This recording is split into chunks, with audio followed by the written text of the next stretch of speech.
Thanks, Josh, and thanks, Future Spaces. Really excited to be here. Kind of my first time doing one of these, so hopefully I stay nice and smooth.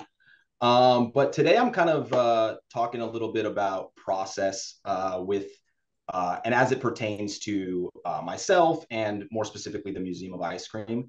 And this is just like a brief overview of kind of all the little themes I might touch on today. But um, I'm going to get into kind of some of the more, I think, standard ideas of like, oh yeah, this is like the process we do when designing anything. But what I really want to talk about also is how the who we are and the why we do things informs the process a lot. I think is pretty important. I've worked in a few studios for a few different companies, designed theme park attractions, designed pop-ups, designed storefronts, those kinds of things. And I think what I often find is that the why we're designing it really has a huge effect on the process. So just jumping right in, a little bit about myself. Dominick Gokgoz from Los Angeles, and I would describe myself as an artist, a designer, illustrator, storyteller, but really a world builder is what I like to the moniker I like to use because for me, I think the true like reward I get from design is taking that space, that two-dimensional sketch, that plan, and elevating it, and then getting to stand in the middle of it, but get to stand in the middle of it and watch other people stand in the middle of it is I think the best part. And so I think world builder just kind of works for that. It's like you want your art or your design to transport anybody that views it. But when you can physically actually stick someone in there and they are literally transported, I think that's when I feel the most success. So who are we as the Museum of Ice Cream? I think just like a quick little history, as some of you may or may not know, we actually started as a pop-up in 2016. And we have now since then evolved into permanent spaces. Now, I think there is some connotation sometimes of our brand or our experiences connection to the Instagram filter or the Instagram picture. And I think that is an important part of our history. And I think it's also something that I'm going to touch on later, how we're also kind of growing into a new kind of experience because of that. But one other thing that I think is important is that from a pop-up to now, our goal has never really changed. And I think this is a big part of that why I was talking about. And how this will tie into my process. But the why, our mission statement is to unite and inspire through imagination and connection. But really, we have a few goals that we want our experiences to do, with that being kind of the ultimate summation. One of the main ones is acting like a kid again. Obviously, I think you can look at a Museum of Ice Cream experience and you can see how a child could come in there and have the best time of their life. But how do you make an adult come into the Museum of Ice Cream and have the best time of their life? And I think a big part of that is playing on things like nostalgia, vulnerability, and kind of getting out of your comfort zone a little bit and designing experiences, I think, that facilitate that. I think when you can go to a place as an adult and truly not feel self-conscious, feel like you can really are encouraged to, and even the design of the space is enabling you to kind of disconnect and not think about the mundane, the day-to-day life that you maybe are normally stressed about, and you get to fly on a giant popsicle airplane and drink orange champagne and eat ice cream all day. I mean, I think that's a good way to facilitate that, to get you to bring out your inner child. The other thing that I think is a big why for how our process works is we want to foster more connection or connection between people. We want people to go into our spaces, into our experiences, and have those spaces be actively designed to make you want to interact with one another. And even if that's not maybe with the group you came with, which can be a little bit uncomfortable sometimes, I think, for some people. But I think once you are in these experiences, you can kind of see how it's actually very rewarding. I think what's interesting about the time we live in now, especially as it pertains to experience, is I think communication, human interaction, it's like never been bigger, right? There's never been more of it. But in a lot of ways, it's also a lot less meaningful. And I think bringing people face to face into an experience where they can have a meaningful human connection with somebody, and physically building a room or a exhibit or a scene that allows them to do that in a way that doesn't feel uncomfortable is a big win for us if we're able to do that. And then finally, like why ice cream? But I think ice cream is everyone loves ice cream. It's the ultimate unifier, and uh, it also I think directly helps facilitate those two previous goals. The first being acting like a kid. I think ice cream is one of the most nostalgic, maybe not even the most nostalgic food that anybody could have. Everybody has gone to an ice cream truck when they're a kid, or an ice cream shop with their family, or maybe on a date you got an ice cream cone once. But there's these core memories that I think such a large majority of people have around ice cream. And it's also incredibly international. Every world, every culture has some form of ice cream. And then the other aspect of that is the connection, food, eating. I think people often can relax or it brings down a wall when you can be in a room and share a meal or share a food with somebody and enjoy the same tastes, enjoy the same smell. So I think ice cream is a great is as part of our process. We use it literally as a tool in our design process, I think, to facilitate those goals. And then now getting a little bit more into the less wee woo side of the process and a little bit more of the practical uh, experience pillars. And this is something that I've kind of always used, and I think a lot of people use. I didn't make this up by any means, but it's something that I've used in my previous practices and that I've now definitely used a lot at the Museum of Ice Cream. But it's building what I like to call experience pillars. And what I would call these is the foundation that you can always return to. So many times I'm like designing a scene or an exhibit for maybe a new museum, and I feel like I've hit a wall, or I feel like I can't. Is this working? Is this going to work?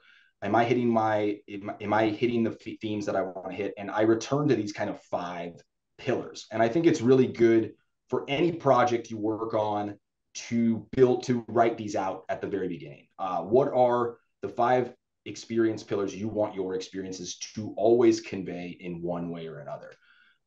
So at the Museum of Ice Cream, these are the 5 we always like to refer back to. One is educate. I think we are a museum of ice cream. So we do want our guests to always walk away at the end of that experience knowing something new, feeling like they have a firmer or a more in-depth understanding of maybe it's the history of ice cream, the geography of a certain flavor, or the scientific makeup of a freeze-dried ice cream. The second one is play, which is obviously incredibly important, and play not necessarily maybe in its most rudimentary understanding of it, where you're in a jungle gym or running through a room, but play in just the way that lets you feel incredibly disconnected from the regular day. You are a character today. You are on an adventure today. You are trying something you've never tried before. I think these are all kinds of different kinds of play that an experience can facilitate. And that I think connects directly to return to childhood. Once again, coming back to this idea that we want our guests to feel a little bit, like I said, outside of their comfort zone, vulnerable, willing to kind of put themselves out there. And then exploration. I think any good experience, you need to walk in and visually immediately kind of know where you are, but you also don't want to know everywhere you are. I think you want to be able to find your own little stories in the space. You want to be able to open things, touch things, go into places, and maybe there's another place within a place. All these different ways where you can kind of allow the experience to feel multifaceted is a big part for us. And then finally, activating the senses. And this really ties in to the food aspect of our design process, which is obviously taste, right? Ice cream taste is a big thing, but also smell, sound, obviously sight in an experience, and touch. All of those come together. And if you're designing an experience at the Museum of Ice Cream and you're not hitting, I think, at least 4 out of 5 of the 5 senses, you probably need to reassess, I think, how you're approaching the design of that space, because almost every single one should be a foundation in taste. So if you're missing some other ones, how are you missing them? So like I said, this is always like kind of like my 10 commandments. I like to go back to this, check everything I do against this. Okay, so now with that all kind of set up, the how, the why, the foundation that we start on, my process kind of it's not like it's incredibly unique, but it's something that works for me. And I think it's something that works for the museum. And so this is what I call the beginning before the beginning. So before I do anything, you need something to start on. It's not like we all just walk in a room and we're like, okay, ice cream museum, go. But we're making a museum of ice cream in Los Angeles. It's going to be centered around the idea of these kinds of critical Los Angeles food-based items, and it has to, you know, be based around Hollywood and all these different, you know, you have a basis that you start from. And once you have those themes, that inspiration, then you can really get going. The key part of this though is it has to be kind of nondescript. I think sometimes you I've done this mistake in the past where I try to make my mood board or my initial concepting too specific, and then what happens is I end up just committing to something way too early.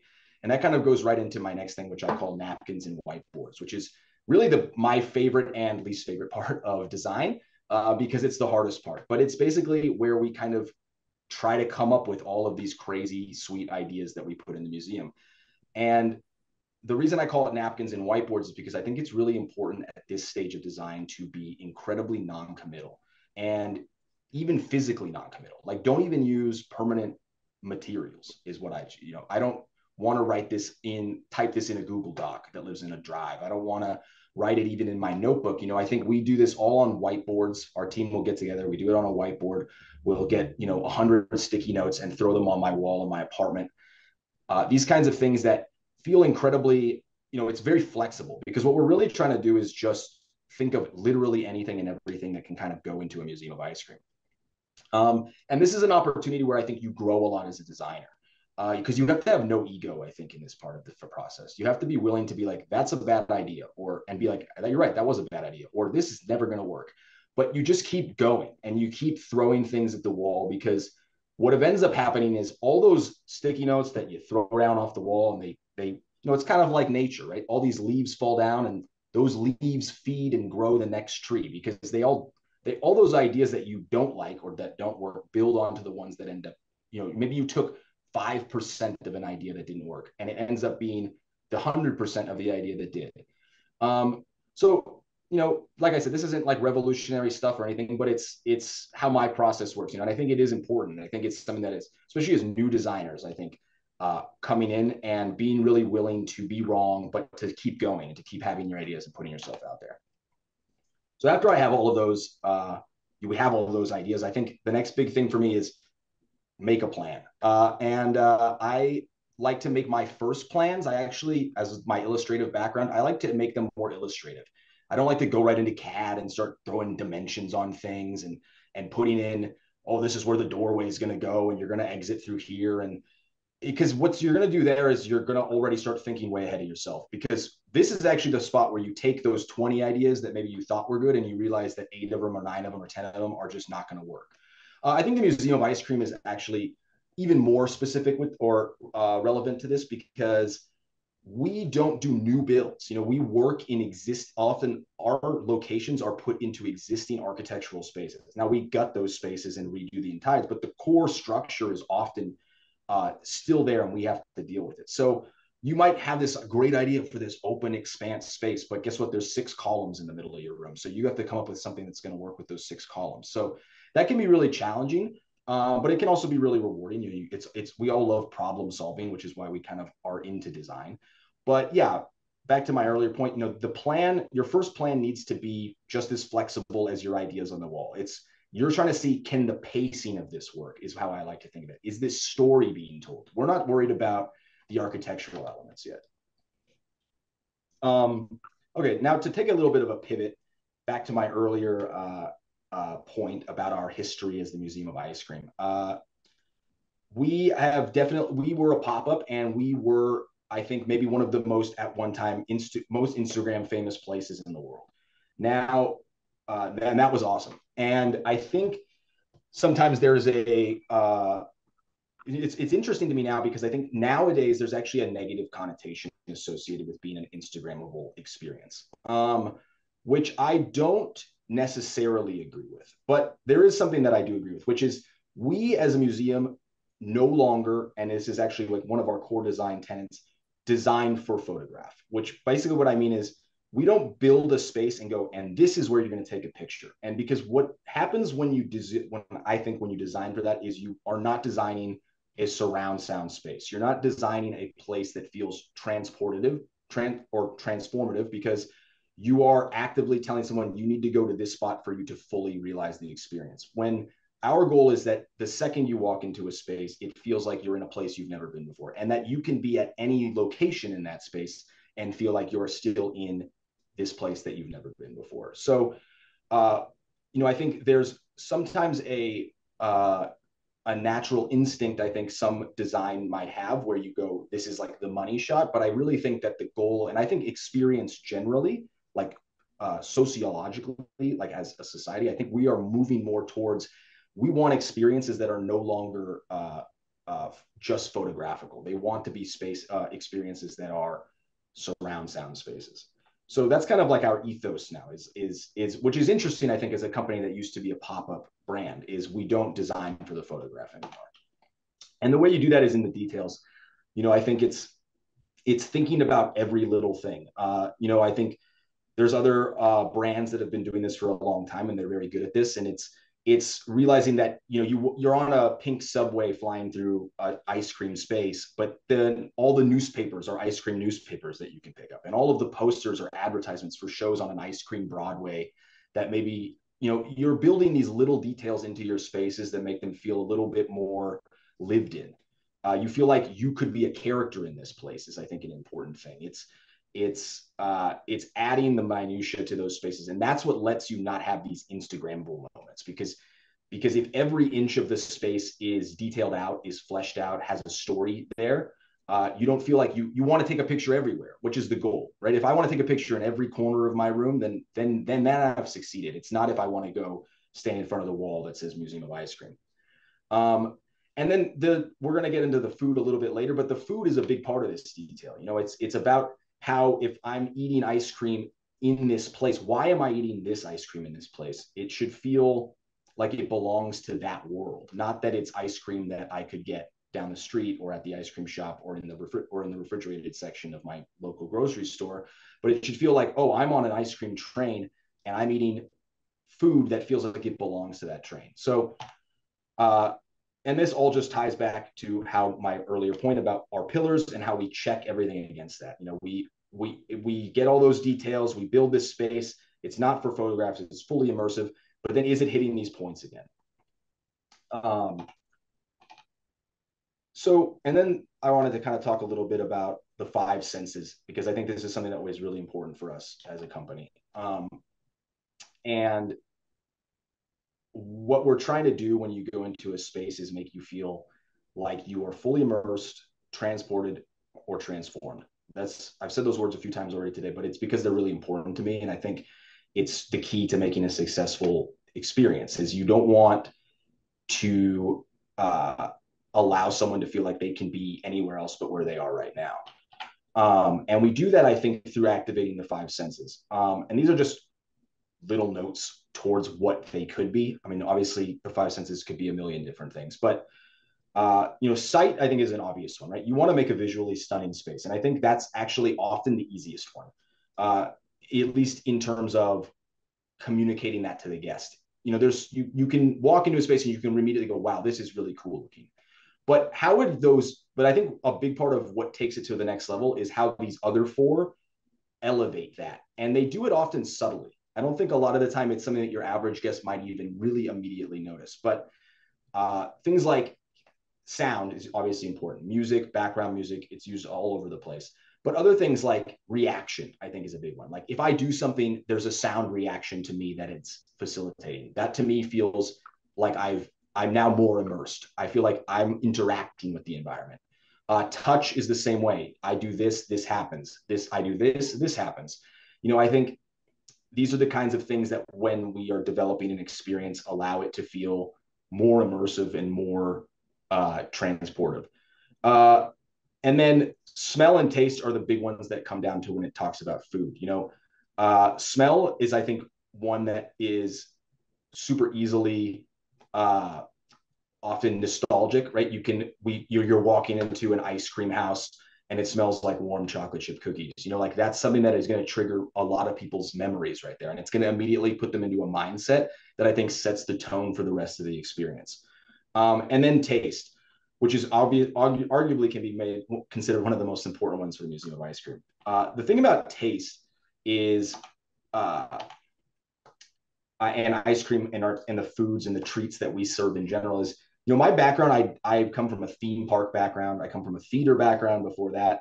I was never an F&B designer. I never worked as a restaurant designer. I never, I designed a couple of hot dog carts in my day, but that's about it. And what I think I initially underestimated about the museum of ice cream is how important, and it sounds kind of obvious maybe, but you'd be surprised at how often you don't think of it immediately, and you have to make sure you are, is how important the food-based item is to the rest of the experience. And how much it actually enables you to further tell the story. Is it makes it's this thing that I've said several times, I think, but it's this idea that I am in a place that I can't be in, and this is now further reinforcing that. If I'm in the Museum of Ice Cream Chicago and I'm playing in my giant candy pastry putt-putt golf course, and there's a hot dog salesman pushing around a hot dog cart, and I get a Chicago hot dog that's made out of ice cream, that takes that experience, I think, to a deeper level for me. I feel like I'm more integrated into that room. Or if I'm, flying in a luxury airline and an air host or hostess serves me a creamsicle champagne glass in my first class seat, that feels like I'm deeper into that experience. These are real world things that I'm getting to experience in a very non-real world place, that allow me to kind of feel like I am in a real place. And then from a design process perspective, it can be pretty challenging, because you want them to feel integrated in the space, even all the way down to how it's served. You have to mask the way it's hit. It's a soft serve machine. A soft serve machine is not a pretty looking machine. You don't want people to see it. So how am I building this soft serve machine into this room in a way that feels intuitive, but also that it belongs there? And then you're even designing the treat itself. Like the treat is in a way is an experience in its own self. So does it have an unexpected way I receive it? I think that end elevates experience. Maybe I push a button and an automatic arm hands me an ice cream cone. Like that's different than a person just handing it to me behind the counter. Or maybe the taste is like totally different. Like our ice cream hot dog in Chicago literally tastes like a hot dog. So you think it's going to taste like vanilla, but it tastes like a hot dog. That's pretty unexpected. Now, whether you like that or not, I personally am actually not a huge fan of the flavor, but it's a memory, right? I'm creating a memory because of that experience. And then another thing is the food should never feel secondary at all. We're the Museum of Ice Cream. Our ice cream is number one. We market ourselves as, you can have unlimited ice cream here, but it shouldn't just be any kind of ice cream. I don't want to go and get an ice cream that I could have anywhere else. So I want to be able to get something that feels like this is just as much as a show as the place that I'm sitting in. And then, think outside the cone. Let's come up with treats that are unexpected, that are different, that are out of this world, things that look fun, that maybe look like one thing but taste like another, that maybe it's cotton candy that tastes like popcorn, or it's, there's all these different things that you can do to kind of create treats that are and build them into your space in a way that I think is unique specifically to the Museum of Ice Cream. It's a place where you're building like I said at the beginning, you're kind of building a room, you're building an experience, you're building a scene, but you're building a food and beverage service into that scene as well. And you need them to speak to each other seamlessly. And the process for that makes you kind of have to change the way you design things from both a practical and a non-practical sense. All the way down to we need these are the practical things we need. These are the non-practical ones. So yeah, that's kind of all I have. Hopefully that was informative in some way or another, and I'll pass it back to Josh, and thank you guys for listening.